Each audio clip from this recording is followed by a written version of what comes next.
Testing 1, 2, 3, 4.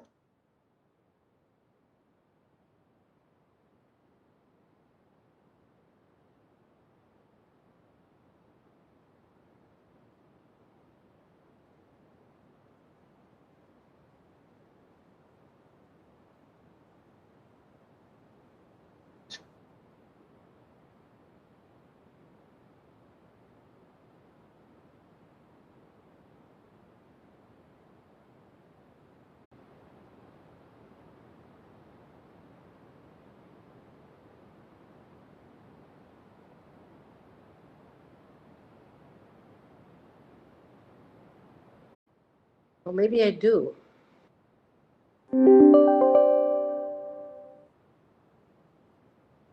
No, I don't. Anybody know how to change your screen?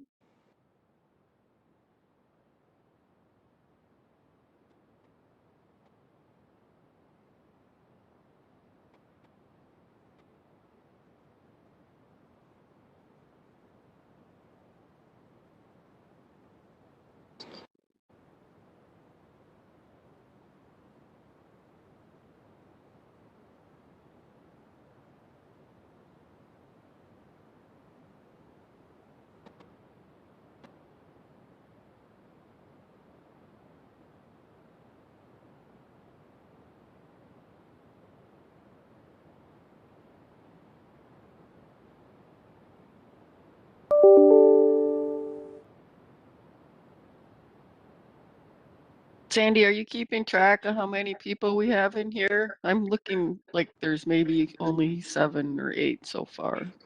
I have not yet, but The 612 ending with the number with 28, is that Jonathan?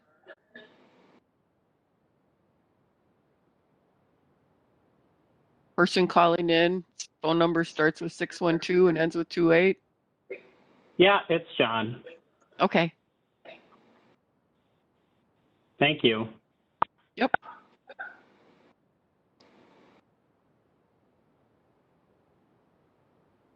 Well, it is after 4 o'clock, so we can go ahead and get started. I need to start by reading the chair's statement. Because the COVID pandemic is ongoing, the chair of the Metropolitan Council has determined that it is not practical or prudent to conduct in-person meetings. Accordingly, the Land Use Advisory Committee members will participate in this meeting by telephone or interactive technology, and this Land Use Advisory Committee meeting will be conducted under Minnesota Statute Section 13D.021. With that, I would like to call to order the meeting of, what is today, November 18th, 2021 of the Land Use Advisory Committee. And Sandy, would you do the roll to make sure that we have a quorum? yes, thank you, Chair. We'll start with Sadi Abdi. Not seeing her or hearing her. Gerald Bruner. Here.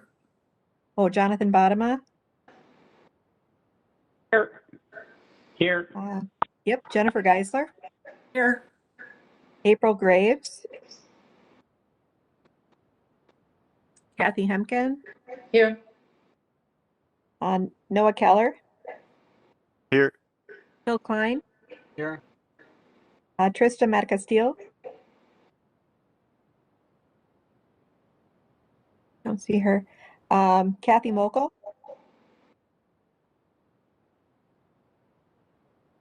No Kathy. Steve Morris. Don't see him. Mark Nelson. Not seeing him as well. Mitra Jalali. Dan Rowe. Here. Courtney Schroeder. Not seeing Courtney. Bill Drost. Here. And Wendy Wolf. Here, thank you. So we do have enough people for a quorum. We do.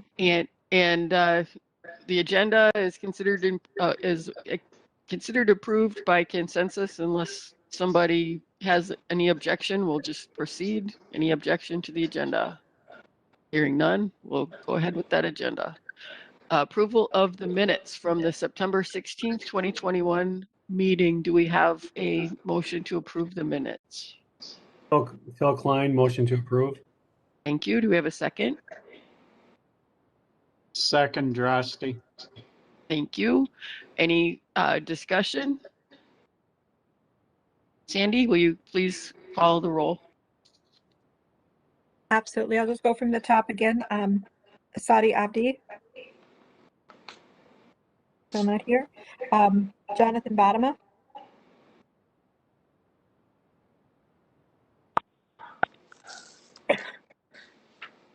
Jonathan?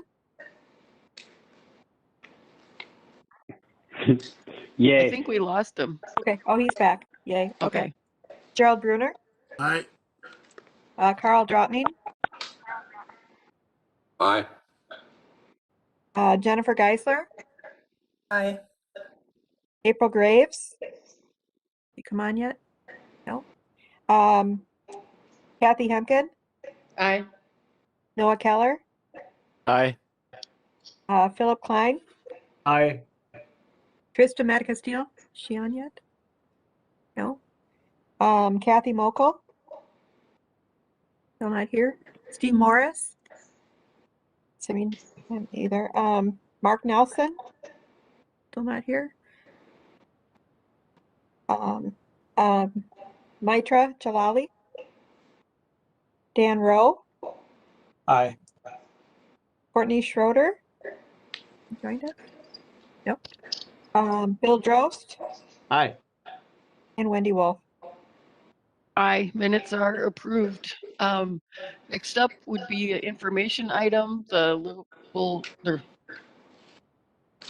housing, sorry, have an LHIA Affordable Homeownership Pilot. Ashleigh Johnson, you can go ahead and tell them what the acronym means. I'm having a slow brain day. Yeah, understandable, Councilmember Wolf.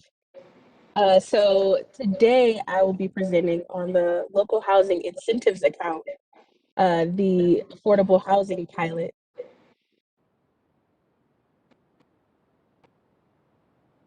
So I can't see the slides. Oh, there we go.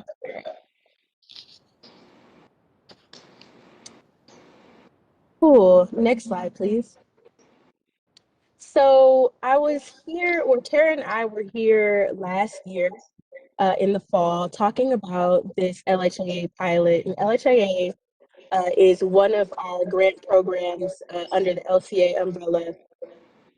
And in that conversation, I gave an overview of what LHIA is, and I also shared some preliminary kind of design things, but today we'll take a deeper dive into scoring criteria and talk about the work that we've done over the year. So the third point, I hope to get some question, or hope that to get some answers to some questions that I have of the committee members and get some input on that scoring criteria, and then talk about what the next steps would be for the pilot. So next slide, please. So LHIA is pooled within the consolidated RFP. So Minnesota Housing's consolidated RFP, every year applicants can apply for single family and multifamily affordable housing developments. And LHIA is one option for applicants to be able to apply for. So that means that LHIA develops single family townhomes, single family homes, multifamily rental apartments, really the gamut of affordable housing. And back in the fall, we shared with you all some data on applications, LHIA applications, with respect to geographic diversity in the region. So we showed you all that there's some disparities in terms of geographic diversity. A lot of our money was kind of concentrated within the Twin Cities. There were a lot of areas in the region, or within the Twin Cities kind of core area. And there weren't a lot of applications coming in from different parts of the region. And you all gave some really good feedback on that last year and ways that we can incorporate criteria and program design elements to actually make this pilot something that would address that concern that we had. We also discussed how an in-house process, so instead of it being pooled in the Minnesota housing pool, if we took some money out, how managing that money in-house might lead a positive result for us and increase the diversity of applications. And we, once again, received some really valuable feedback from the committee on that. Next slide, please. Ashleigh, can you hold up for just 1 second? Oh, yeah. Kathy, can you mute? Because we're getting feedback on the line, and I think yours is the only one that's not muted. Sure. Thank you. Oh, that's perfect. Thank you so much. So this slide is talking about the questions that I have for the committee, and this is going to repeat at the end of our conversation as well. But I wanted you all to keep these questions in mind as I'm going through the few slides that I have, because we shared some data with you last year on kind of like the geographic disbursement of applications, but now we've had more or added more data and made some more assumptions and decisions based on that data. So I'd like for you to all to keep the data and the information behind the criteria in mind as we go through the presentation. And then thinking about whether the scoring framework that I'm talking about actually hits the intent for you. And if it does, you know, why, and if it doesn't, why. And also, what haven't we considered, and more specifically as well, who we should talk to make this pilot even better. Next slide, please. So this is a revisit of the pilot priorities. So the two pilot priorities have been really supported by, or in our presentations, in our previous presentations to CDC, we've talked to groups like Metro Cities, funders, developers, and really got some feedback on what these priorities should be and look like. So the first is geographic choice. So under that priority, what we mean by geographic choice is increasing homeownership options in parts of the region that are predominantly single family. So I'll go into that a little bit more. And then they also have higher than average median home values. So in your mind, I'm sure a couple of communities can come to mind that are predominantly single family and have higher than average median home values. And then the second priority, the reducing racial disparities in home ownership. So this priority is about increasing homeownership opportunities focused on Black, Indigenous, and other groups that own homes at disproportionately lower rates than white households. So what we did was we aggregated a lot of data across the region about racial disparities.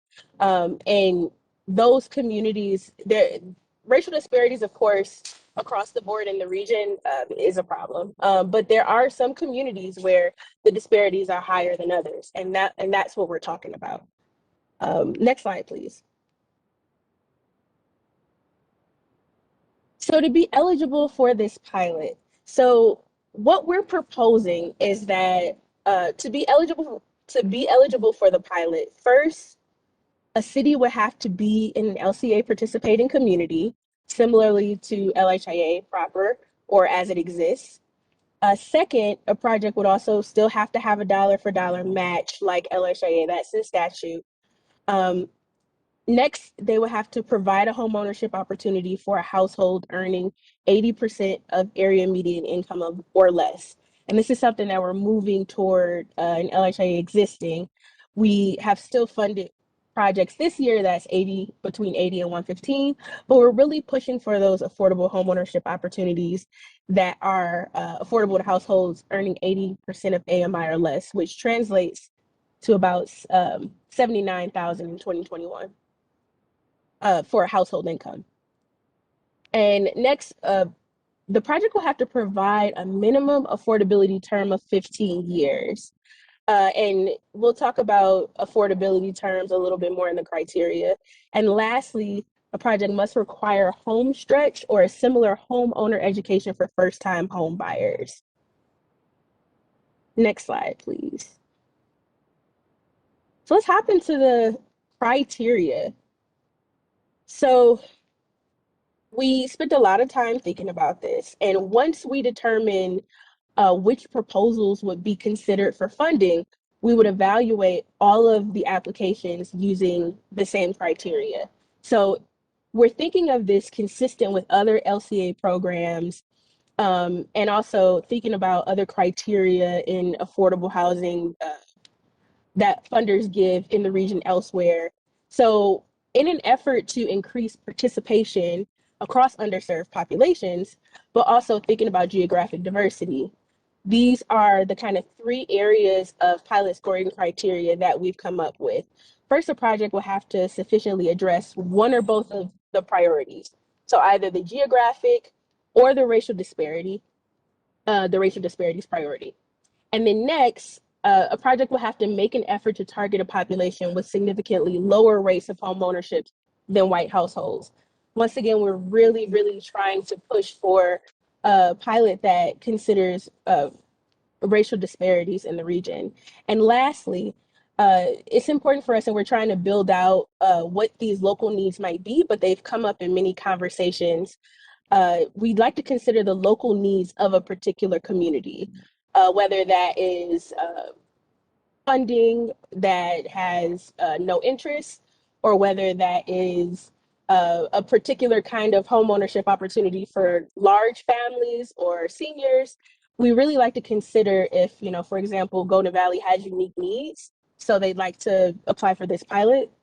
Okay, well, what are those unique needs, and then stack it across applications. And then the length and the depth of affordability. The deeper the affordability of a project, the longer a house can stay affordable is really important to us. Next slide, please. So these are our 2 pilot priorities, and then the scoring criteria that correspond with those priorities right now. And as you can see at the top right, it's like a little navigator in terms of, like, while we're talking about the scoring criteria, kind of what area of scoring criteria we're actually talking about. So the first is that those 2 core criteria, the geographic equity and the racial equity. And on the left, these are the criteria that I really like some feedback on from this committee, because these are the most connected to land use. So first, if a community has an average home sales price larger than what is affordable to a household earning 60% or 80% AMI.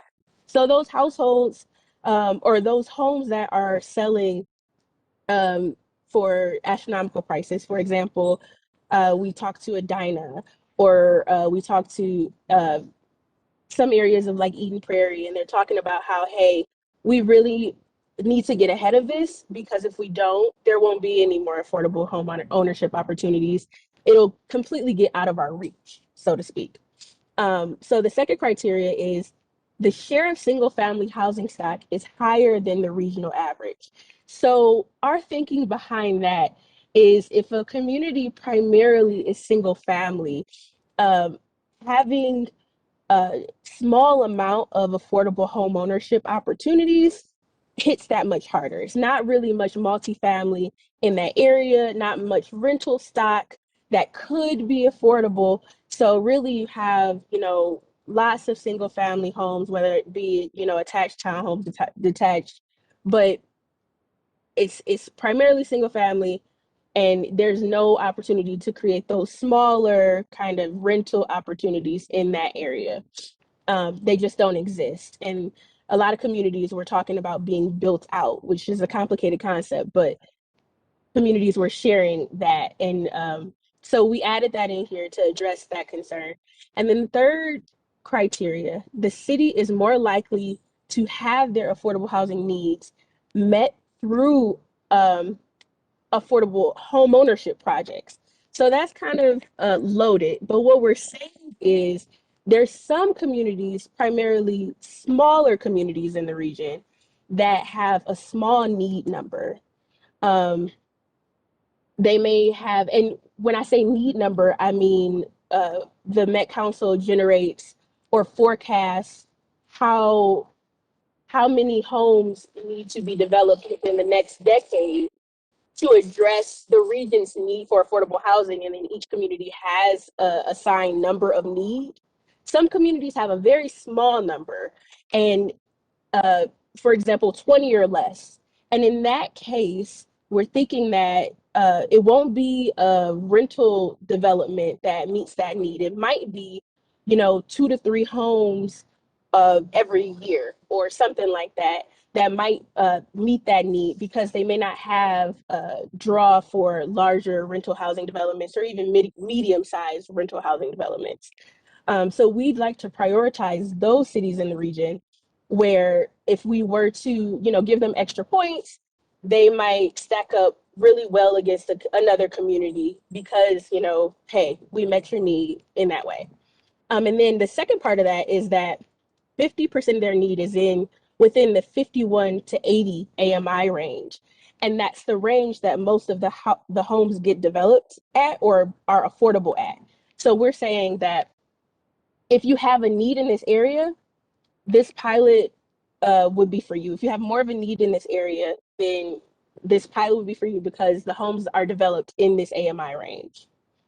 So that was kind of a lot, but I really wanted to zero in on what we mean on these geographic equity criterias on the left, because that's really where we need some feedback. And then on the right, the racial equity criteria, how we measure that is, I talked about how we measured that across the region, but the criteria is if a city or census tract has a higher racial disparity in home ownership than the regional average, and then if a city or census tract has a higher share of Black, Indigenous, or residents of color than the regional average, meaning that they already, or we, me being Black, already live there. We're already choosing to live in, for example, Eden Prairie, and we may be renting, and then maybe that's a city or tract that because, hey, we're already living there, we may be renting. It might be easier to become homeowners in that particular community. So that's what we were thinking with that criteria. Next slide, please. And this is our equitable access criteria. So here's what we're thinking in terms of what a project would need to consider. And we'd like to expand on this list specifically because we know that there's a lot of opportunity to expand how we think about equity in this pilot. So first, if a developer or a partner has demonstrated a record of serving Black, Indigenous, or households of color. Next, if they have a waiting list of Black, Indigenous, or households of color at any level greater than what would be considered a regional or city population. If their project team includes a lender, or realtor, or home buyer that is reflective of the households of color that have a disparate home ownership rate in the region. And then if a project is demonstrating that they are actually marketing the projects to affirmatively further fair housing, specifically stating that criteria and demonstrating it. And lastly, if the project is going to be made available to a first generation home buyer. Next slide, please. Oh, wait. Okay, all right. So this is the, so this is the unique needs that I was talking about. For example, SHRIA compliant financing or something like that. So if a project addresses a need specific to that community, whether it be financing, a specific kind of marketing, a particular kind of design, or size. And then next, if it's going to be affordable for those earning less than 80% AMI, we want to give more points because we know it's hard to develop housing even at that level. So some projects, for example, apply to LHIA and they are targeting 50 to 70. And in those cases, even the existing program this year, we gave extra points for that deeper affordability. Next, if the project will remain affordable for resale for more than 15 years. So they're extending that affordability term. And then lastly, if the project is located in a city with a net fiscal disparity of $200 or more a household. And net fiscal disparity is calculated every year. It's required by statute, and it's meant to prioritize cities that have less tax capacity than others. So, I'm sorry, there's a lot of noise in my background. But so if there's any questions about fiscal disparity, I can go into it a little bit more, but it's basically the part of the Met Council where we talk about tax-based sharing. And there are some cities that contribute a lot in comparison to other cities. Some are considered receivers, and some have that provide more than 200 a household. For example, Wayzata is at the top of the list. Eden Prairie. It's a number of cities that we would consider giving points to because they are those cities that have a net fiscal disparity of over 200 a household. Next slide, please. Ashleigh, I have a question about that before you move on. So It's circling worded. back to these Ashleigh, questions, hold on. Oh, next slide, please. Ashleigh, I wanted to ask you a question before. This is Wendy, the chair. Can you hear me? Am I freezing? Hmm. Can you hear me? Is that it? Can Is there a question slide? you guys hear me? Let's I see. hear you, Wendy. I hear you, Wendy. But yeah. Okay. Ashleigh, can you hear me? Greg, is there a question slide after this?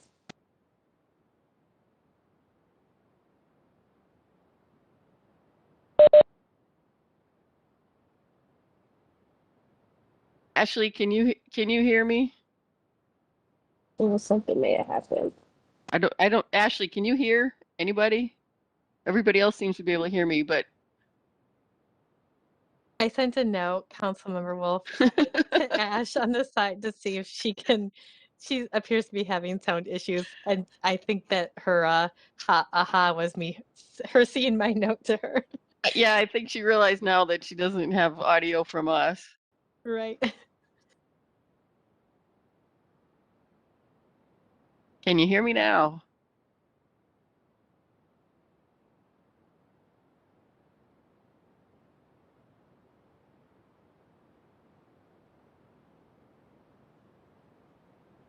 I know Now we don't have sound noise and from her WebEx either. can be tricky.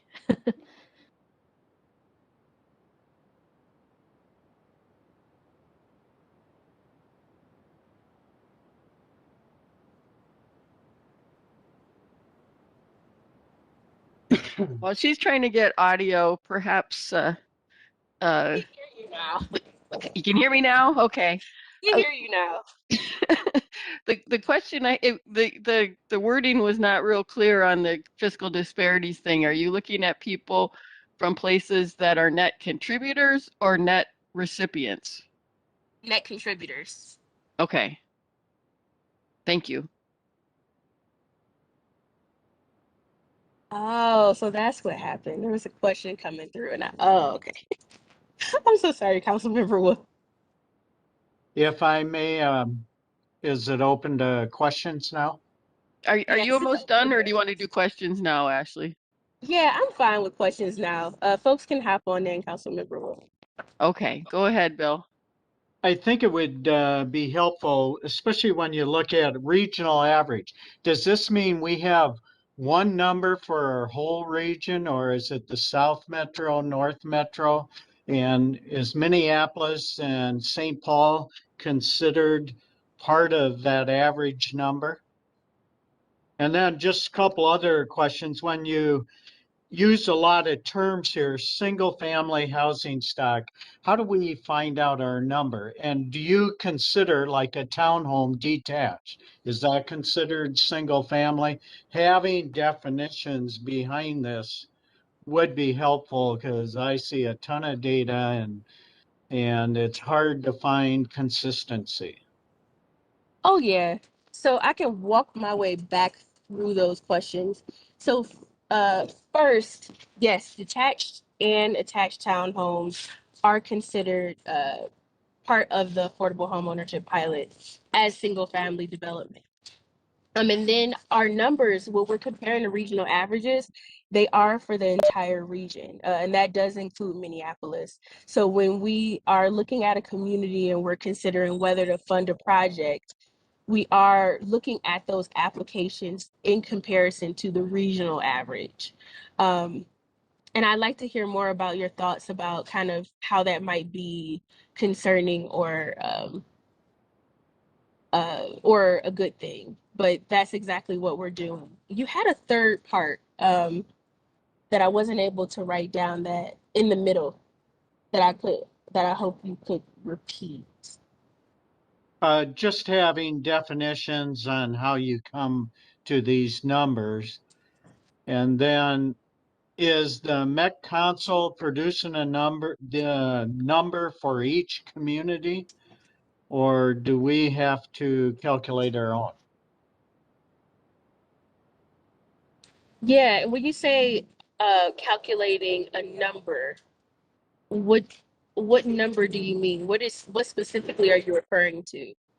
I think he's referring to, do they have to compute their own eligibility? Because all these things that you have here, there's no map of what that means. And it's a really long list where it almost sounds like when they're writing a bill at the legislature and they want it to be for one person, but they can't say it's for one person. So they put a bunch of criteria in there until there's only one person on the planet that it applies to.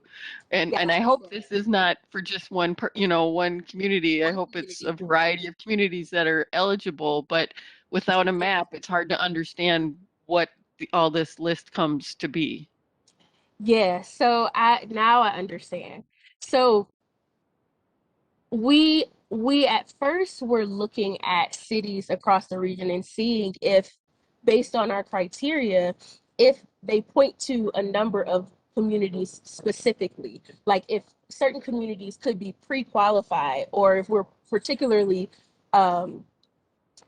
singling out, communities. And after getting updated 2020 census data and looking at affordability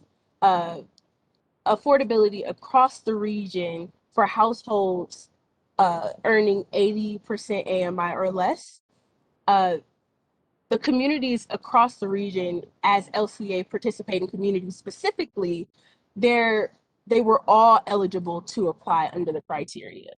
So we took out that aspect, or the concept of pre-qualifying cities because of that, because the racial disparities, and also the AMI, the affordability, is so far in a lot of communities away from that 80% AMI target that pretty much every community, every LCA participating community is actually eligible to apply.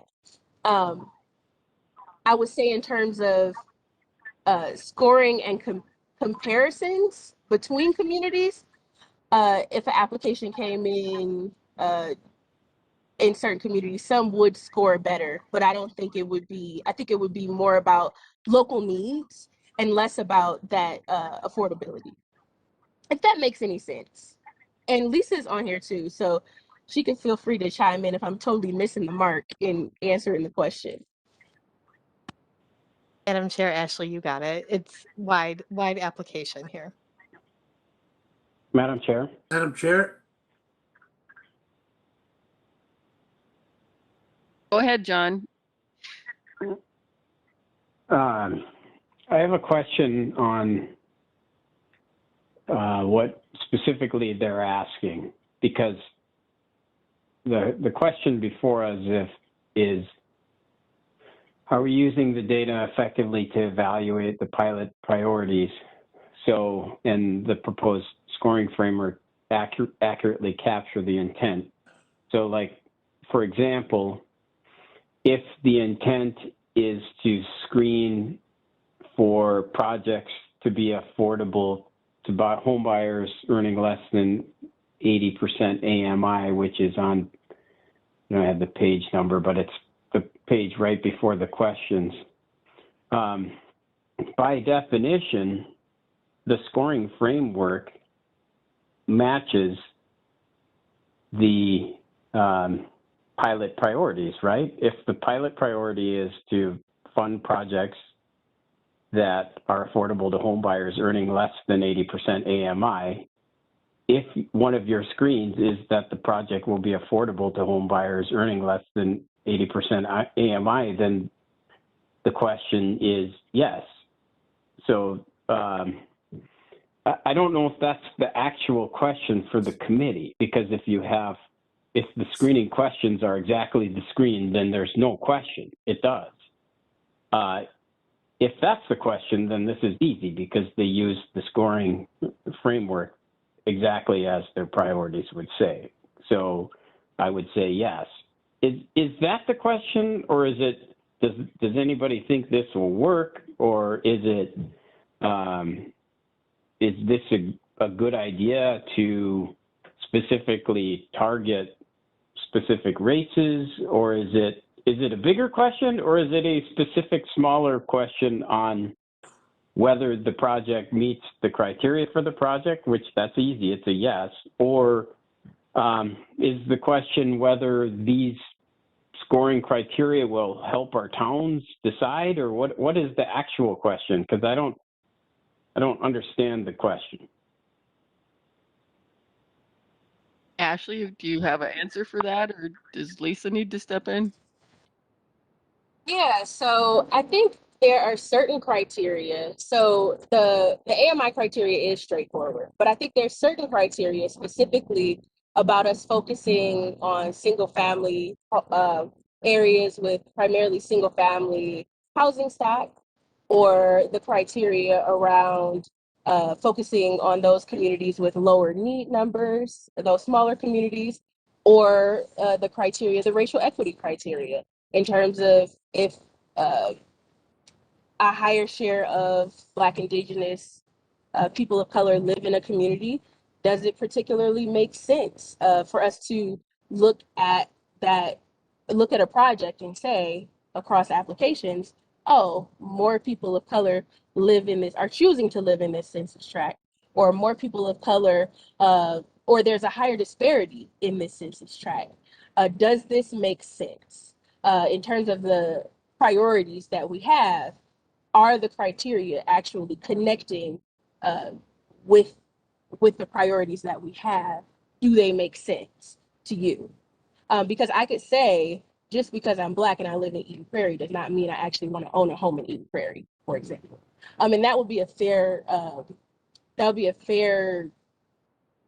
kind of critique of that particular criteria. Or, why do we care about particular cities with smaller needs?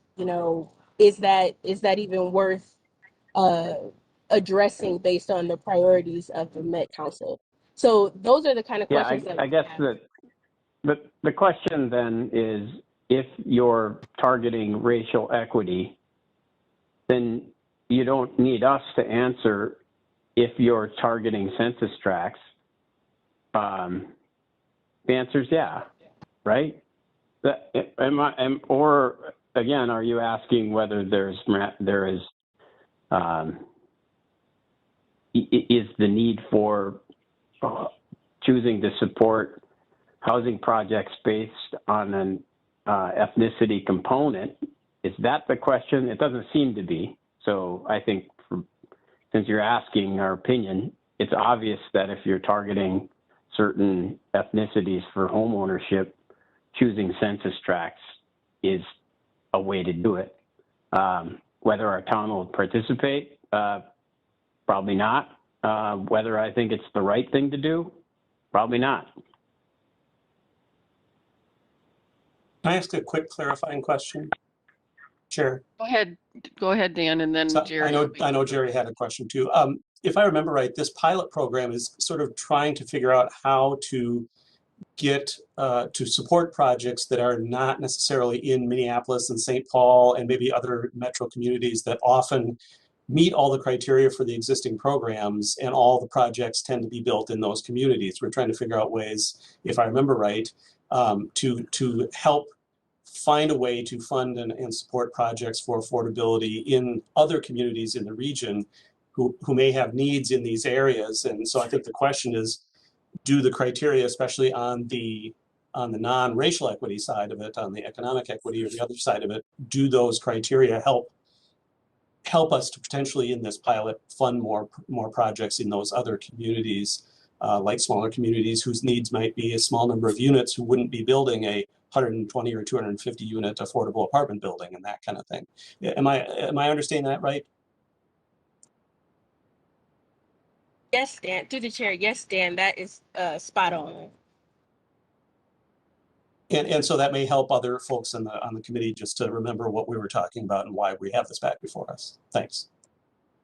Thank you. Jerry.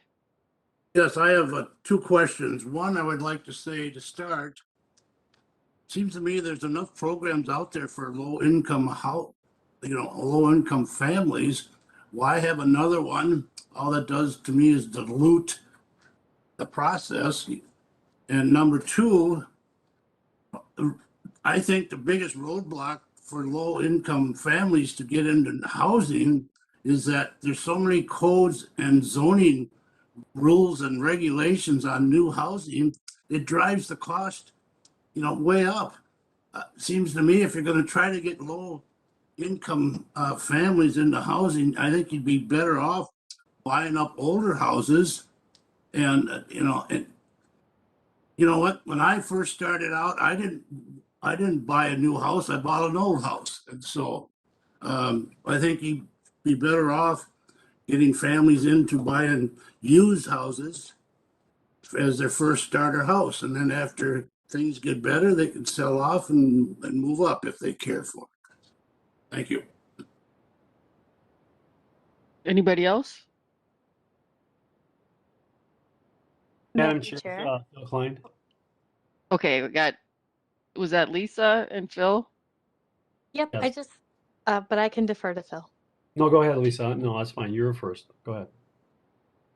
Thank you, Madam Chair. To Jerry's points, I just wanted to remind folks that we have already support affordable home ownership pilot through Minnesota Housing.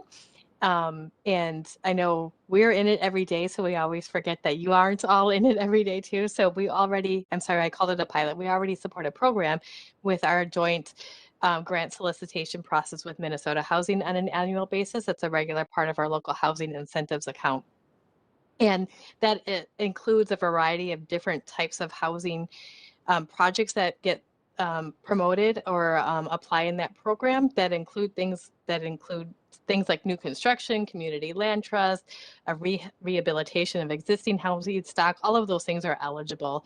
But as Dan Rowe was saying earlier, we are finding that in our joint solicitation process with Minnesota Housing that most of our projects are proposals that we're getting are in Minneapolis and St. Paul, and we're trying to expand beyond that and trying to get into making a process that's simpler for our non-Minneapolis and St. Paul communities, everyone else in the region, to take advantage of these funding opportunities for affordable home ownership projects within their communities as well. And within all of that full scope of different types of housing opportunities, whether it is renovation and rehabilitation or land trust models or, a couple of townhomes here or there, or whatever the community feels is right for their community.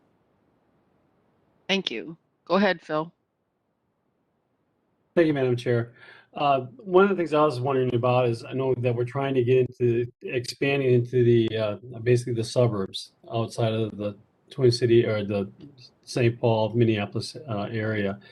My question is have we considered the job opportunities that are in those areas, and how, if the individuals are getting jobs, are they close in these localities? Because there's transportation issues involved with this. I mean, if are they going to be willing to drive an hour, 45 minutes, or whatever to get to their job? I mean, where does that stand? Are we taking into account that type of I guess criteria? And the other thing that I was wondering is, from your standpoint, what's the biggest dilemma that you're facing that you feel that needs to be addressed?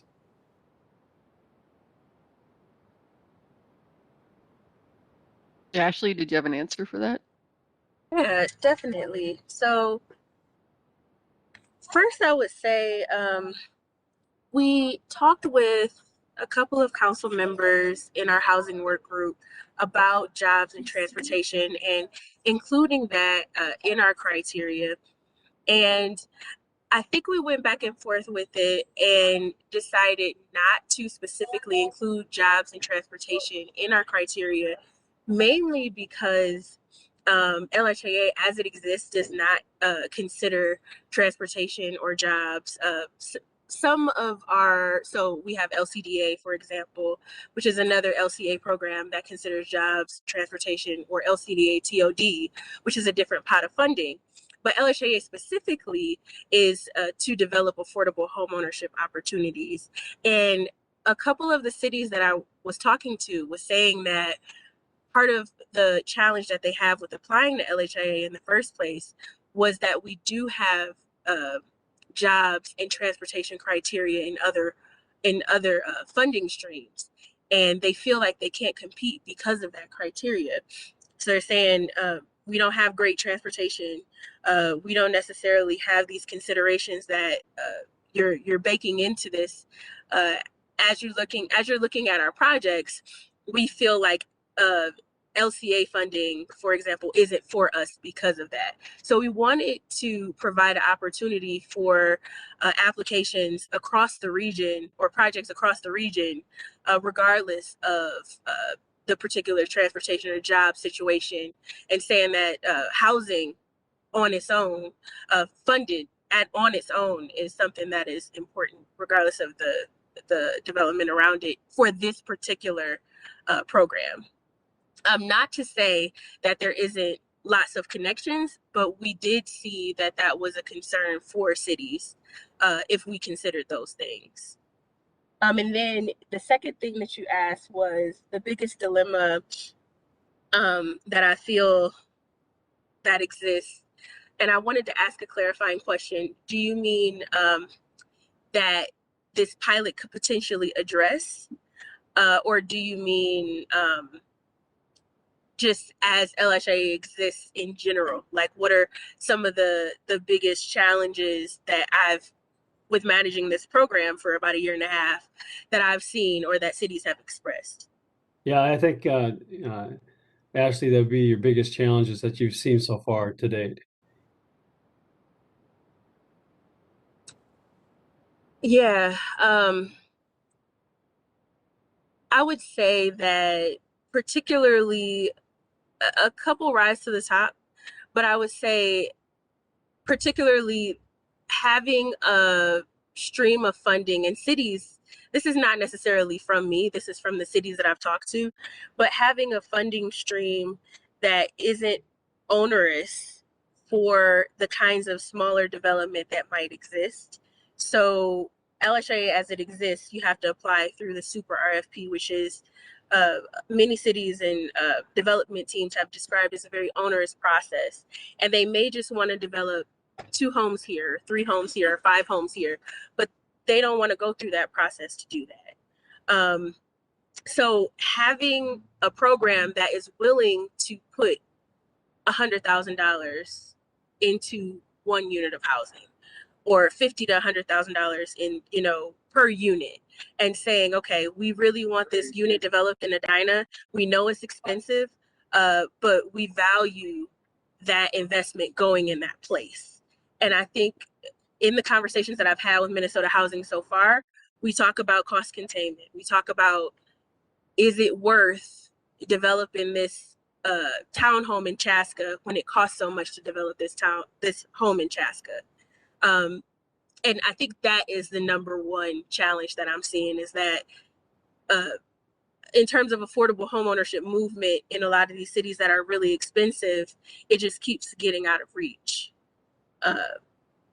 And there's no funding source to actually address that that's easy for cities to actually connect to. So a lot of the cities are either creating their own programs, which is great, but not every city has the capacity to do that. Thank you. Anybody else? I have another question, if I Dan, may. go ahead. We've talked a lot about these criteria or the proposed criteria.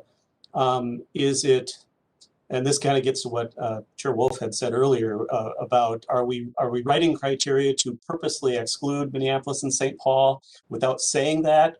Or are we being explicit in this pilot saying that it is a program trying to target other areas? Because I can imagine, based on some of the criteria, that Minneapolis and St. Paul would absolutely qualify. And so I wanted to clarify that point. And then I just wanted to amplify a couple of the comments and thoughts, is that I think one of the things we've seen in Roseville is that, and suburban communities in Ramsey County, is that this isn't directly related, but it's correlated, is that homelessness issues exist in our suburban communities. And for whatever reason, if it's people's proximity to work opportunities or family or medical care or whatever it might be, they are choosing to live, even if it's in a homeless manner, in our communities. And I think the same thing is true for affordability needs across the region, that there are places outside of Minneapolis and St. Paul where there are needs identified. And certainly the Met Council gives each community their target needs for the next 10 years.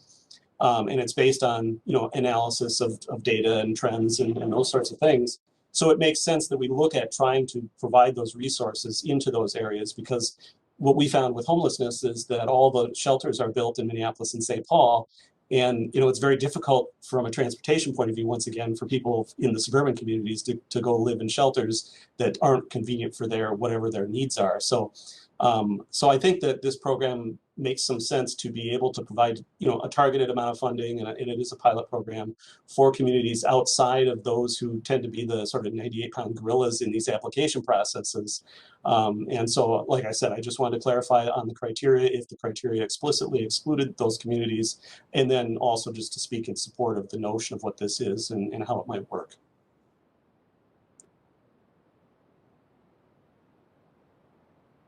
Thanks, Dan.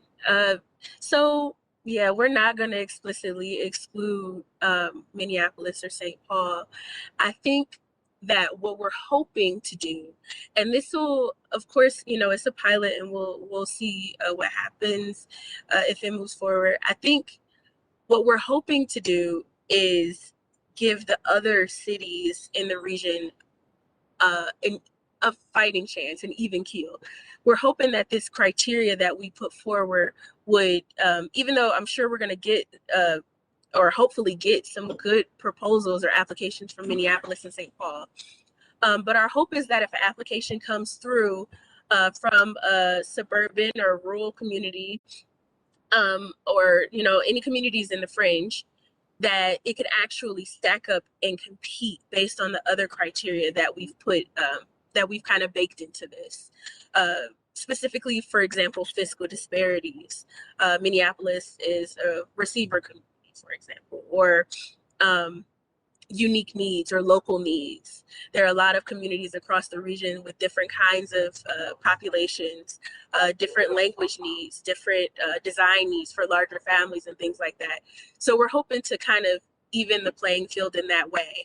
And also when we talk about disparities, it's very interesting to look at the data and where the disparities exist, and that a lot of disparities actually exist within Minneapolis, and having that conversation and being straightforward with that and seeing what happens, because this is a pilot. But we're hoping to kind of even it out with the criteria, specifically like with the single family criteria, or with that criteria where we talk about smaller communities with a smaller need. So awarding more points to those projects, hopefully, even though I'm sure I've seen stellar applications come through Minneapolis and St. Paul every year, hopefully we get some diversity in applications. Thanks. So it's a very long list of criteria, and I'm still having a hard time getting my head around how all of that would play out, how the scoring comes together. But timing wise, with the housing market the way it is, this is a really terrible time to get into the housing market. And to me, it would make a lot more sense to wait till the next time prices drop and grab something when it's cheap than buying something and then potentially putting somebody underwater. Is there any consideration for maybe holding this up, or do you have a bunch of communities that fit your criteria that are already saying, yeah, we want to do this next year? Yeah, Councilmember Wolf. So I would say out of the communities, first I would say out of the communities that I talk to, there's a good 1/3 that say, hey, let's do this. I would apply for this yesterday. Let's move forward. There's another third that say, I would apply for this, but I would need some help.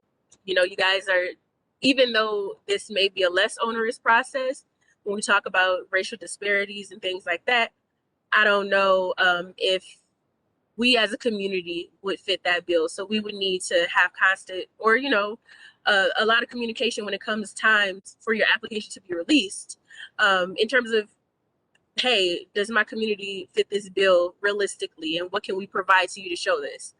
And then there's a third that say we wouldn't need this. So that's kind of the breakdown of what I've been hearing. And then in terms of affordability and timing, and I've definitely spent a lot of time talking back and forth with Tara about this. There are some communities that are saying we've gotten so far from what is considered affordable. It doesn't matter. You can talk about this next year. You can talk about this 2 years from now. We're nowhere near that affordability level. So the concept of there'll be a good time. A lot of housing staff don't believe that there will be a good time. And that prices have gotten so out of reach that even if there was a housing market crash, this would still be a thing. And secondly, the land trust model. So a couple of land trust and shared equity groups were discussing about how when the market crashed, because those homeowners that owned land trust homes were in a land trust, they weren't as negatively affected as homeowners that were not in a land trust. They were protected from a lot of that loss because how their equity actually is calculated every year and how they're protected by being within that land trust.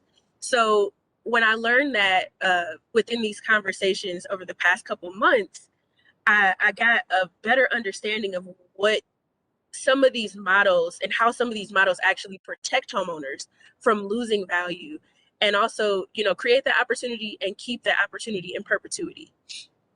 So in that case, that gives me hope. But Councilmember Wolf, I do completely understand what you're saying in terms of I can't find a house that's under $400,000. I'm renting. So I totally understand what you're saying, and that is a valid concern, and I appreciate you sharing it. Well, and I understand the whole idea that if the land trust takes part of the loss along with the person that's buying into it, but it's still dollars that went away and dollars that don't go as far when you're doing the work. That I mean, that was my point.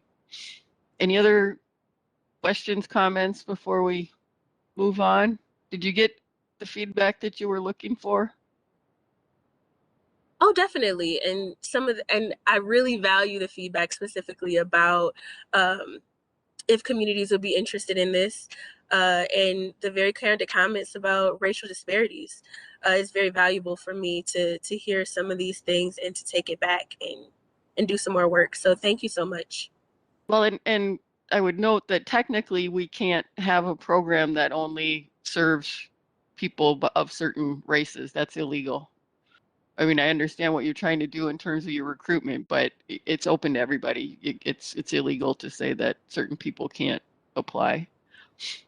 Yeah, Councilmember Wolf, I think what we're trying to do here is not specifically say that this particular pilot is for particular people of color only. I think what we're trying to say is that there are certain efforts that can be done to provide an opportunity for people of color based on how you design a program and how you do your outreach, or the organizations that you choose to partner with, or how you choose to further affirmatively further affordable housing, specifically under HUD guidelines, for example. So we're sticking close to those HUD guidelines in terms of what does it mean to further affordable housing. Affirmatively further fair housing, is what you're trying to say. Yeah, Yes. it's a mouthful. Okay. Well, thank you. Any other last comments or questions for Ashleigh? Anybody? I Okay. have one that's a little Go off ahead, Bill. topic, and since I just joined, I missed it a year ago. But to me, and I think Phil indicated, as I'm a suburb and as I look at where the growth and what's going on with these large distribution centers, I think it does make sense to tie a housing element close to the work element. And I'll use Lakeville, for example. If you had an incentive program to build townhomes within a 2-mile radius of the Lakeville Business Center and had some subsidy of some type that could drive home ownership, and it would be affordable to the people working out of these large centers, I think we could drive change into the market in the next decade very easily. But that would be another project you might have to start all over. But I think tying it to the large district or work centers, business centers, whether it's in Woodbury, Maple Grove, on these outskirts, these you're just seeing tremendous growth in that type, or data centers, etc. Chair Wolf? Yes, Carl. Maybe, Bill, if you have some close personal friends on Lakeville City Council, you can enlighten them a little bit. That might be helpful. Oh, hey, I do know a couple of them. I may do that. Well, and Lakeville did try putting, or actually Dakota County put a workforce housing right across the street from the industrial park. And I don't think anybody that lives there actually works in the industrial park. People, everybody just wants to get a good price on housing. So it fills up not necessarily with the people that work across the street. Okay, well, thank you. And we will move on to our next agenda item, which is transit-oriented development, I believe. Yes. Yes, it is. Good afternoon, Chair Wolf and members of LUAC. My name is Michael Larson. Just want to do an audio check. Can you hear me okay? Yes, we can. Fantastic. So again, Mike Larson, I'm in the planning analyst and local planning assistance in the community development division. I presented to you last, I think it was back in March, when I did a presentation on the 2040 comprehensive plan composite. So glad to see you all again. I'm joined by my relatively new colleague, Gabby Olvera. She's an associate planner in local planning assistance, and she's helping us on our refresh of some of the contents of the online TOD guide. I also invited some of my other colleagues to potentially participate or be a resource in this conversation today. They may be able to answer some of the specific questions that you might have that I can't answer. And I think it's also important for them to hear the feedback that you might have. So I invited, I don't think he's here yet. I know he had a conflict, but Ashleigh Johnson's colleague Stephen Kleemick in the Livable Communities program in the Community Development Division. He's the senior planner, and he supports the transit-oriented development program. Stephen presented on the TOD program to you in September of last year. Also in the audience, actually in the audience that I see right now are two folks from Metro Transit's TOD office. We have Michael Kranz. He's acting director of the TOD office, and Catherine Hansen, senior project manager. The TOD office supports transitway development, including joint development efforts at transit stations, corridor research, and supporting large corridor and station area planning efforts. These three individuals represent a wealth of experience and knowledge, and hopefully they'll be available to answer answer any questions that I can't answer, or join the discussion as you see fit. So if we could get the presentation on the screen, that would be great. Thank you, Greg. Okay, you can advance. So just as a brief refresher, the TOD online TOD guide is meant to be a compendium of information to support an understanding of transit-oriented development, including how transit planning occurs, who's involved in transit planning, things to consider for development, and where to go for additional resources. Like the local planning handbook, it's part of a suite of technical resources that local planning assistance provides to our communities. It's meant to be a gateway to further investigation and information, and not replace the more detailed planning efforts that the region, the counties, cities, and neighborhoods do for areas that are served by transit. Although we haven't met with LUAC recently about the TOD guide for various reasons that include the pandemic and the review of comprehensive plans, we've consulted LUAC in the past a number of times when we were developing this material, including the review of some draft case study material. So hopefully you've had a chance to look at some of this. If you happen to notice that something is an error or something that you have a suggestion, I encourage you to contact me directly. So, I want to emphasize is the principles of transit-oriented development are the same as those for creating communities and districts that are more walkable. So if you're not familiar with TOD or TOD planning, even if your community does not have a significant amount of transit, I hope that you can see the value in this information. Although cars and trucks will remain an important, if not dominant, part of our transportation system in large parts of our region because of historical development patterns and the benefits that those modes bring, increased transit and walkability are significant considerations given the level of investment, as well as regional policy concerns related to equitable access to the region, to jobs, to housing, that sort of thing, as well as the potential source of reducing carbon emissions, among other initiatives that might occur on the climate change front. So next slide, please. So some of you may be familiar with this. This is a screenshot here of kind of the format of case study materials that we've done to support the transit-oriented development guide. So both case studies and fact sheets. We wanted to highlight different types of efforts in different contexts, ranging from regulatory changes that communities have done to various partnerships that have to occur for development to occur, or for communities to create a community or sense of place. And like with the web content, our approach to this particular product was to develop an easily digestible overview of information with links to where people can go to learn more. You'll see in some of these that we provide quick facts and lessons learned. Two pieces of information we wanted to make sure that that the reader would receive.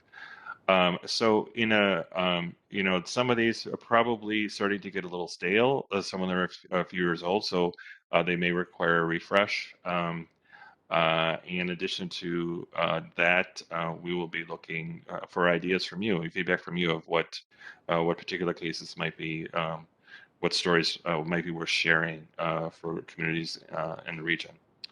So next slide, please. So hopefully keep my presentation relatively short, and I want to focus on 4 of the questions that I included in the memo for you, and hopefully you got a chance to review some of that contextual issues around transit. Obviously, transit is being considerably challenged by the pandemic, given the markets that it serves and related labor shortages and that kind of thing. But the market for multifamily housing and multifamily housing near transit remains fairly strong.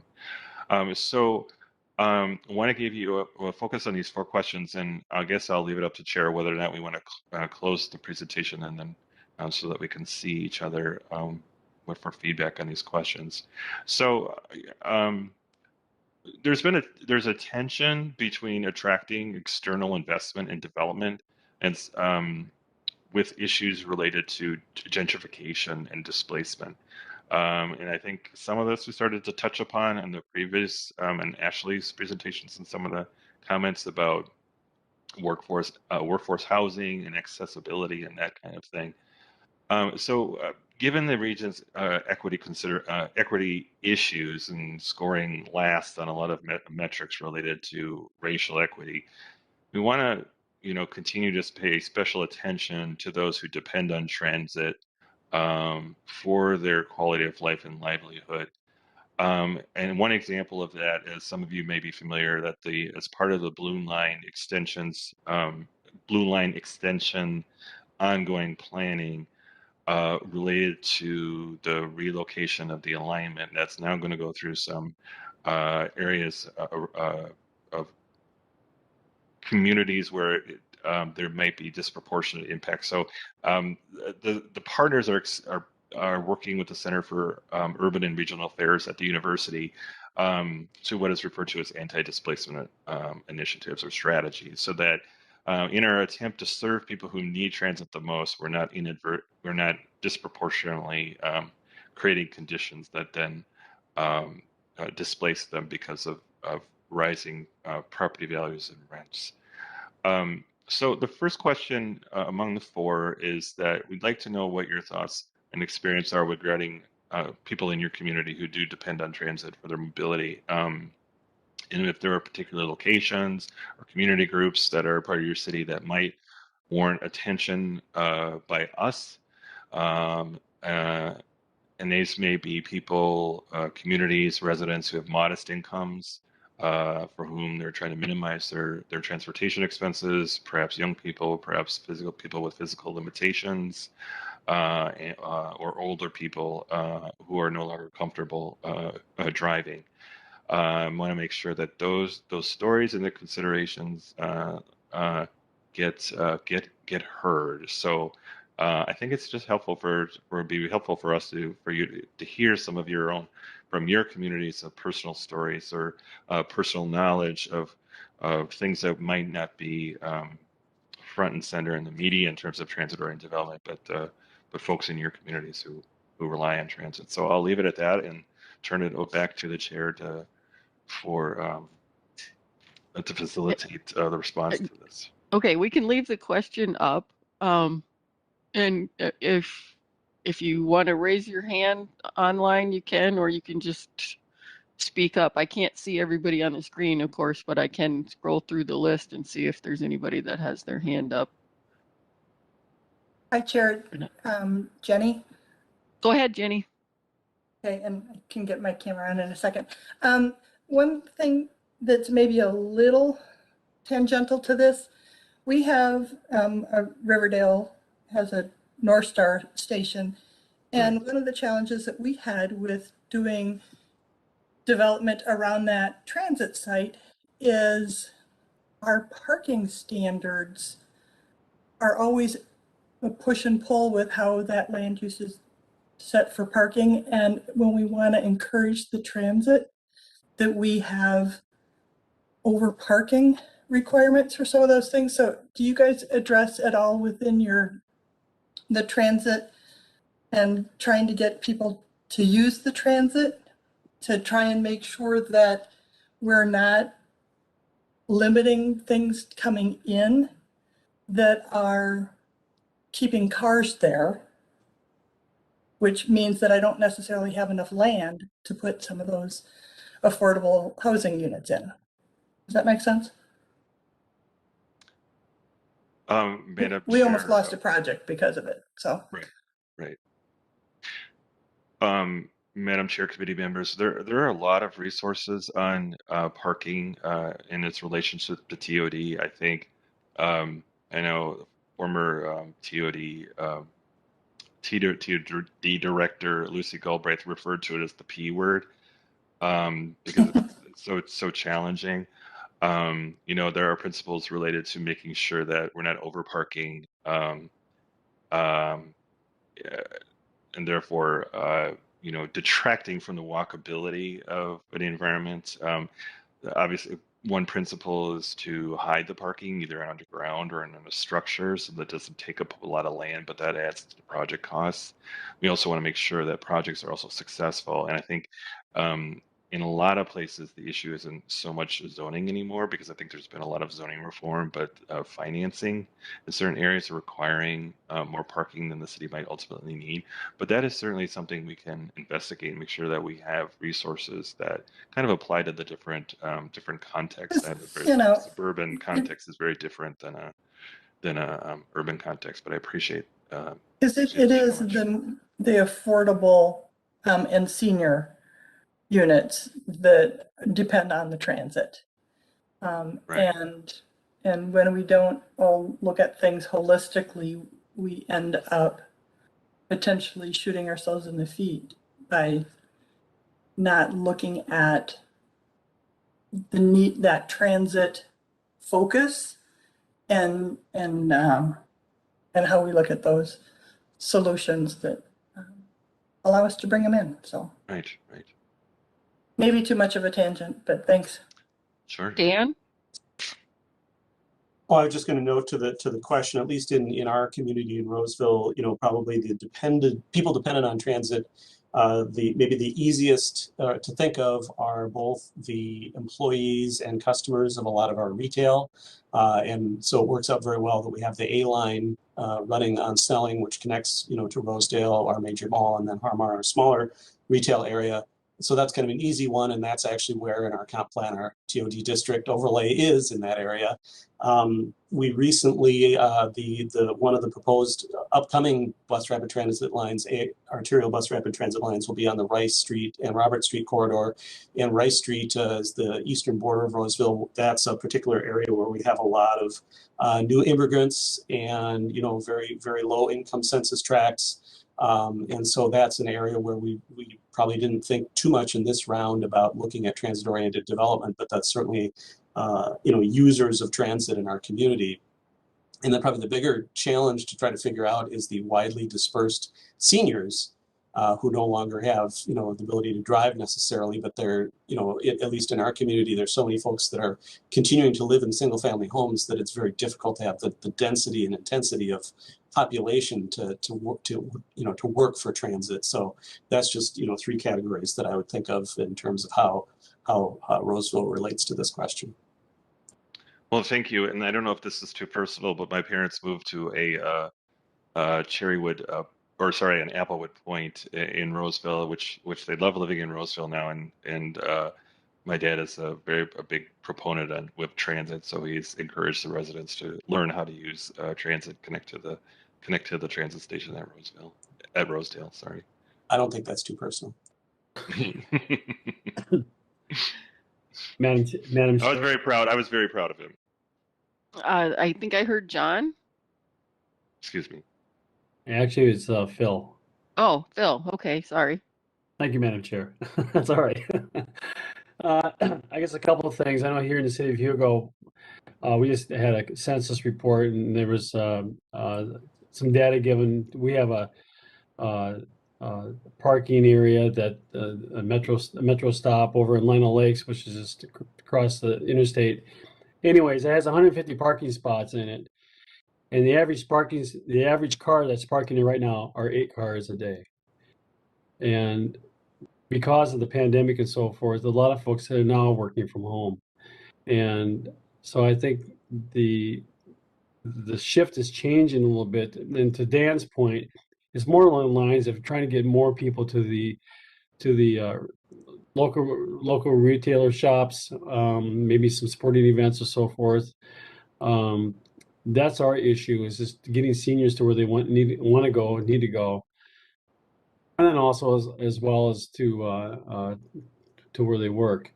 I know that it seems like the metro system has a tendency to go to just the larger areas in the bigger attraction areas, as opposed to going to the more localized businesses and retail shops.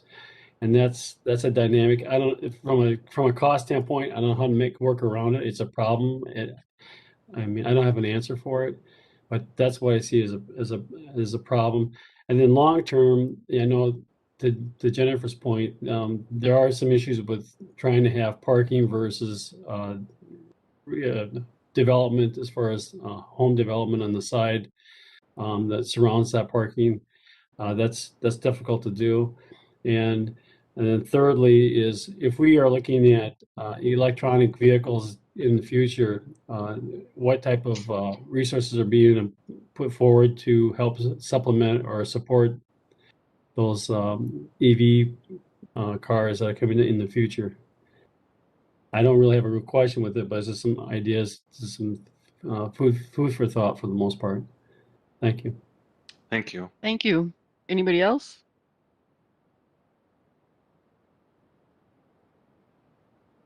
I agree, Madam Chair. Yeah, go Just ahead. one comment. I agree with all the groups, especially seniors, et cetera. The one group that I did not hear, and I did a lot of work in Minneapolis schools, is students. Middle school students and high school students. I'd always ask them what they're doing over the weekend and then run into the mall or various places, but always. So how are you getting there? It's always a bus or transit. Seldom was it parents. But anyway, large group. Thank you. I know I've been getting emails from people in Lakeville that are upset that we still haven't gotten back the park and ride on Kenrick Avenue to go to downtown. And it's a chicken and an egg thing and a lack of driver thing, I guess. But it's hard. I think one of the hardest things about the pandemic is disrupting what we had for patterns and not being able to count on a pattern of riders in places where there used to be reliable ridership. Madam Chair? Yes, Jerry. Yeah, I'd like to add this. And now I'm probably not going to make many friends. A lot of money has been spent on mass transit here in the cities, AKA light rail. Now, you look at the ridership of light rail and you go, gee, we spent billions of dollars to move people around. Was this the most cost-effective way to do it? Now, though there are those of us who thought a better way to do it would be to build designated bus lanes and use buses more, but you can't go back, you got to go forward. So, and clearly COVID has taught us all lessons how overnight things can change, and certainly mass transit has probably been one of the areas that have suffered the most. So I'm not sure what the right answers for the future is. However, all I know is a lot of houses could have been built for poor or low-income families with the money spent on mass transit projects. So that's my comments. Thank you. Okay, thanks, Jerry. Anybody else? Well, maybe we can move on to the next slide. Sounds good. Okay. Question number 2 is really kind of a split question. A lot of you live in or represent communities where transit is limited or where frequent transit is not cost effective for whatever reason, primarily because of development patterns and density, or maybe you have no transit at all in close proximity. While TOD planning principles are not relevant in all situations, our next question is whether you have situations where the principles of TOD, such as density and mix of uses, are being, density, mix of uses, and walkability are being applied and could set the stage for better transit or more frequent transit patronage in the future. And for those, and I think kind of touched on this a little bit, for communities with no regular transit, does your community see the value of transit in TOD for the region? And I heard a couple of references to park and rides and students using transit to go downtown, but some of the services been cut back. Anybody want to make a comment? Madam Chair? Yes, Jerry. Well, unlike most of everybody else on this committee and whatever, the staff probably, I live in rural Carver County, so clearly there's no reason to have mass transit out here. Now, the western side of the county, I don't think there's a big need for mass transit. There's certainly always going to be somebody that'll ride it. However, as population ages, you know what, I wouldn't mind getting on a bus or something and going someplace instead of driving as the older I get. So, so Carver County, as far as I can tell, the western side, there's really no need for the mass transit. The eastern side, a little bit different, of course. Southwest Bus Line is there. They have, I believe, 3 park and ride stations. So apparently they're getting people to take the bus someplace. So there are places here in Carver County that do use it. Where I live, there wouldn't be any use for any mass transit. So I'm not that real knowledgeable about mass transit items, I guess. Thank you, Madam Chair. Thanks, Jerry. Anybody else? I would observe that any older communities that have traditional downtowns, such as Rosemount, Lakeville, have that sort of development that they're encouraging in the preservation and revitalization of their downtown areas. It doesn't necessarily open them up to transit in the future if they're not in the line of other stops, but I know both Lakeville and Rosemount have done a lot of work on increasing the density in their downtowns and the mixed use and the walkability, and people like to be to those places. I went to a food truck thing in Rosemount a couple months ago, and there was a ton of people there. Good job, Bill. Well, thank you. You know, I would say one comment here, and Elon Musk is doing this already with AI. Every electric vehicle out there, he's accumulating the data, and we don't know 10, 20 years from now, you might have smaller electronic transit vehicles that will go to certain areas and move people around without drivers, especially currently we're a driver shortage. And I can tell you, I just read an article where various companies that if you have an electric vehicle, instead of sitting in a parking lot, it can be making money while you're working, moving around, moving people. So we don't know what we don't know, especially on technology, and there's some real sophisticated things that certain people are working on. I believe we'll see some big changes, especially in the next couple of decades.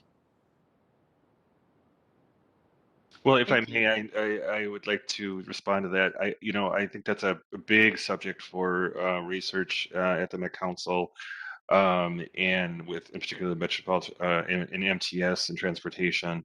And I think there's a lot of speculation. And I'm not up on the most current research, but I believe there's a lot of speculation about what the land use impacts could be for connected and autonomous vehicles, that where the labor costs are reduced because there are no longer drivers, or there are vehicles that are able to circulate with more flexibility than current transit. And certainly an interest of Metro Transit to know how that will affect their market for transit service.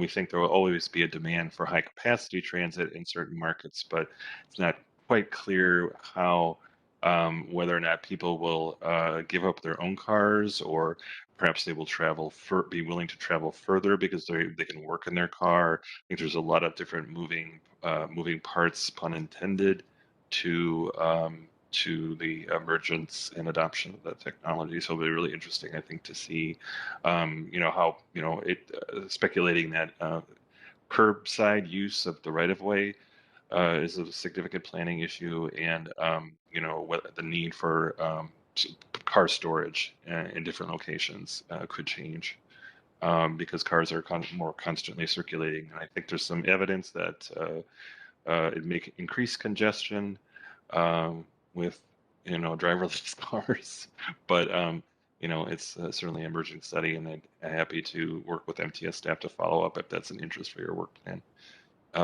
Next agenda item, but that's something that with the current issues we've been having around transit safety, with like the driver being shut off from the rest of the train and people not feeling safe in the trains, it makes me wonder what would happen. How do you keep somebody from trashing your car if you have it driving around picking people up with a Uber or a Lyft or whatever? There's people in there kind of can say, hey, get out of my car if you're doing something that you shouldn't do. But what happens if there's nobody in there and the thing is just driving around? Then how do you deal with people who don't want to behave? Anybody?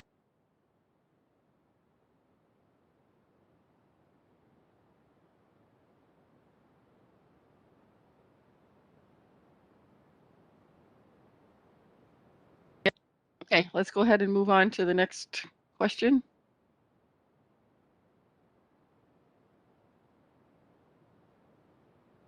Can you guys hear me? yes, I can hear you. Can you hear me? It was sort of glitchy for a second there. Yes. Okay. Okay. Great. Okay. Yeah. Okay. Great. So some of your districts include significant levels of transit investment, like light rail, like arterial BRT, and in some cases, there's a fair bit of planning history and history related to challenges related to implementation, such as the Hiawatha Corridor, which opened first phase in 2004.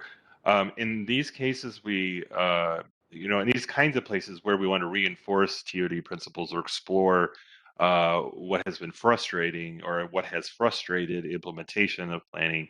An example from my own professional history and where I live in the Hiawatha Corridor is how to manage change over time along a corridor that also includes a highway, electric transmission line, and a railroad spur that may or may not be abandoned. So, a lot of these urban corridors have the bones to support great transit, but a lot of them have some interesting implementation challenges. More or less by virtue of the history that has occurred there. So, question for you is, if you represent those communities or have familiar with them, either existing or planned transit, what's needed or missing from planning or the implementation of plans? Because there's been no shortage of planning, but we could kind of focus on kind of what maybe are the most frustrating parts.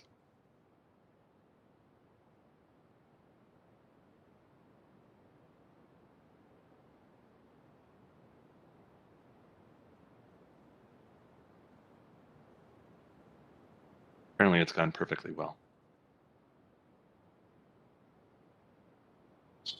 Anybody? Dan, go ahead.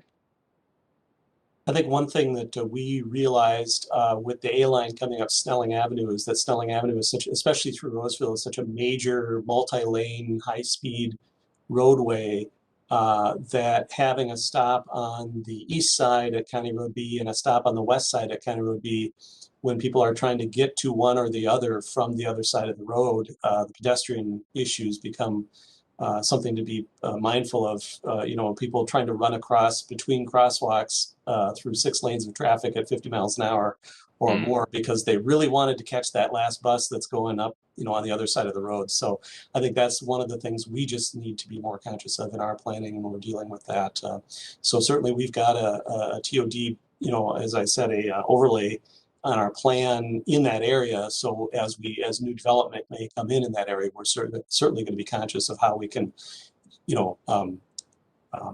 use the fact of new development to try to leverage better pedestrian amenities in the area and figure out better ways to deal with that. So that's just one of the things we noticed that came to mind with this question. Very good. Thank you. Anybody else? I've talked before about the people that jaywalk across Cedar Avenue at the Apple Valley Transit Station. They put a fence in the middle, but I saw a lady with a walker going across 6 lanes of traffic in rush hour one day. It's crazy what people will do rather than take the overpass that's half a block away. Anybody else? Maybe move on to the next one. Sounds good. So last question is, so we've heard some, I've heard some specific examples from you, but the last question here turns to really ask about what specific cases that in your communities or that you are aware of that you think might be worth investigating, especially where the lessons learned might help inspire others.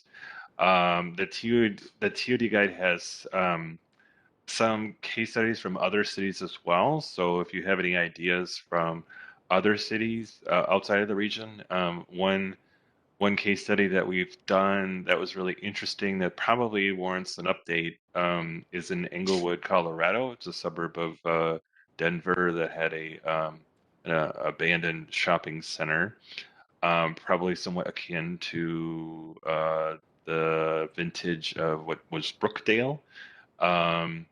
And there was a new light rail station there, and they did planning where the market conditions for high density development weren't super strong, and so one of the lessons that we presented there might be a good analog for some communities that are in second-rate suburbs. In our quest to demystify transit-oriented development in certain contexts, we wanted to suggest that maybe that the perfect might be the enemy of the good, and these are places where there was improvements to walking conditions, additional density, placemaking. There was a lot of surface parking, but a lot of the boxes were checked, and some might argue with me that the approach or outcomes weren't as good as they could have been, but it's an interesting case to bat around, and might be interesting,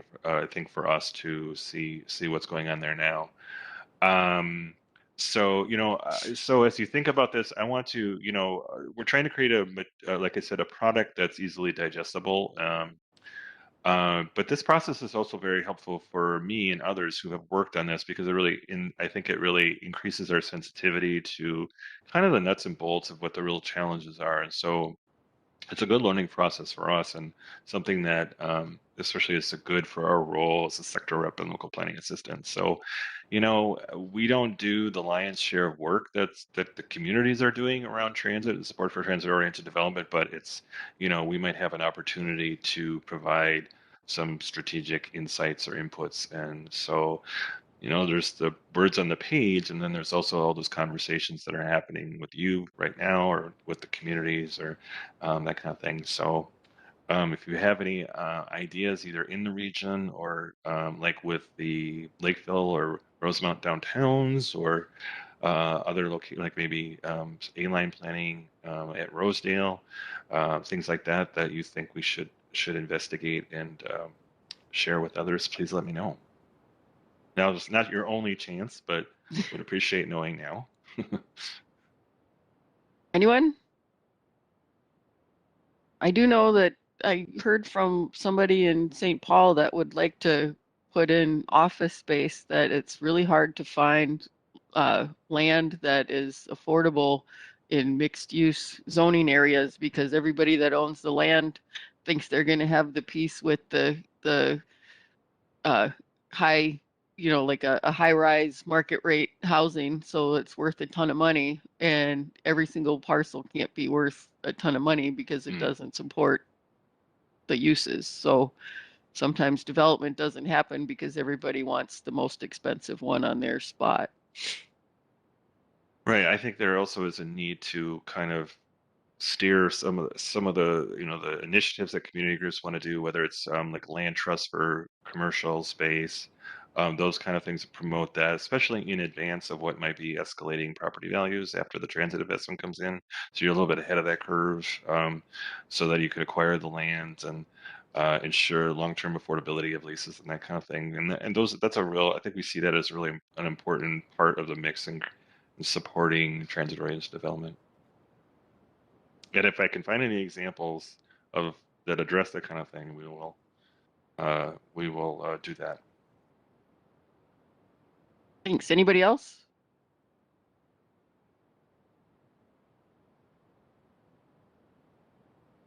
Can you move on to your next slide? Yeah. Just a couple of closing thoughts. You're going to have a next item here is your work planning discussion. And so that's something that could be in mine and others' work planning, as well as some of this refresh and additional case studies, part of the mix for going forward and maintaining this body of work. And also, you'll be participating in policy considerations for both the Regional Development Guide, the new Thrive MSP 2040, and updates to the Transportation Policy Plan, particularly as it relates, to a land use policy around transit. So, those are all considerations for us going forward, and of course, updates to the local planning handbook too, which is separate but related to the TOD guide. So that's what's coming next. So stay tuned. I think next visit to you on the TOD guide is yet to be determined, but I think it will be as part of your work planning. Next slide, please.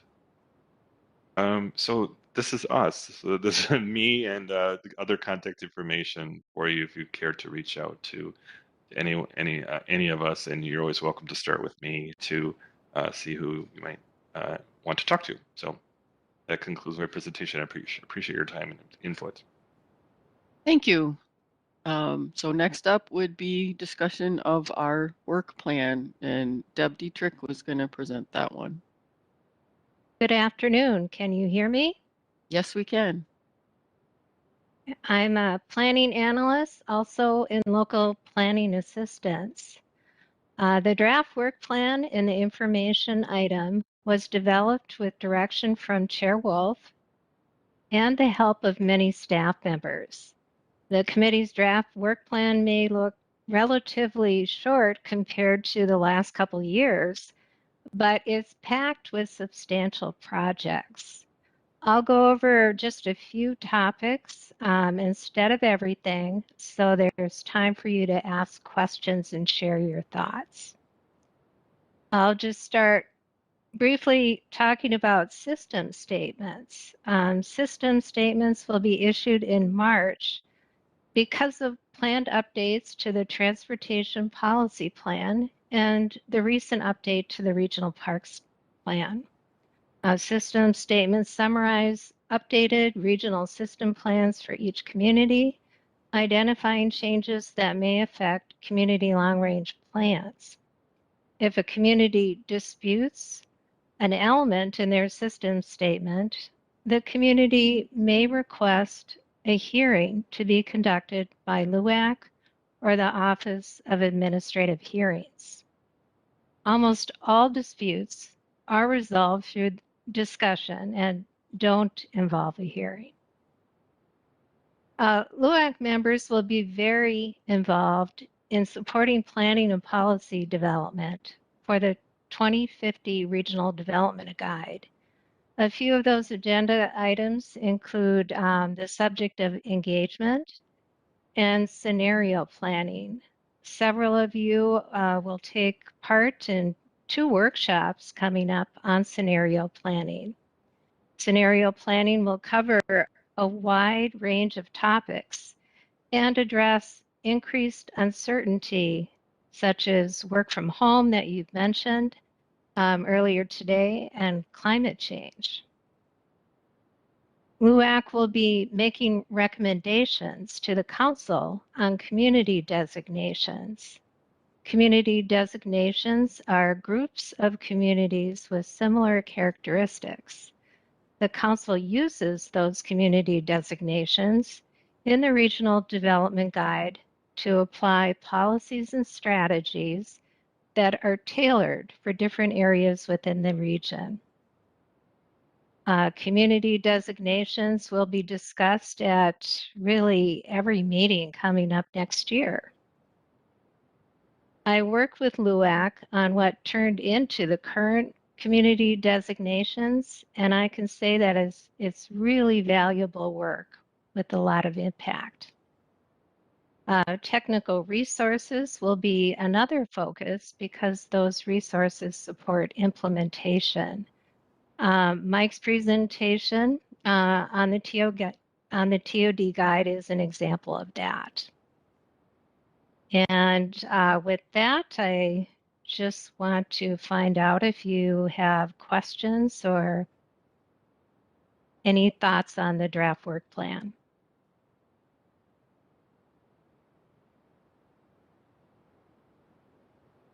Anyone? Madam Chair, Phil Klein. Yes. Go ahead, Phil. One of the things that I recognized was the ability with people that are working from home now is we have the internet access. Do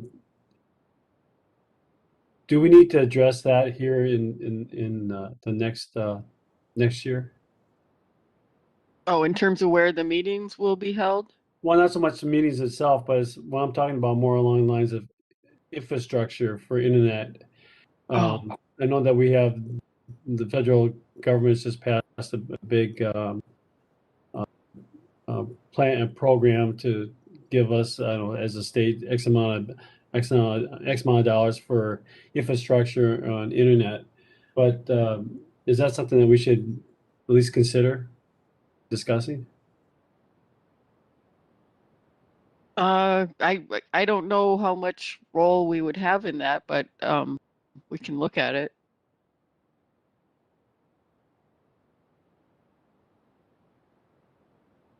I'm just thinking out loud, Madam Chair. Thank you. Okay. I'd have to find out more about it first.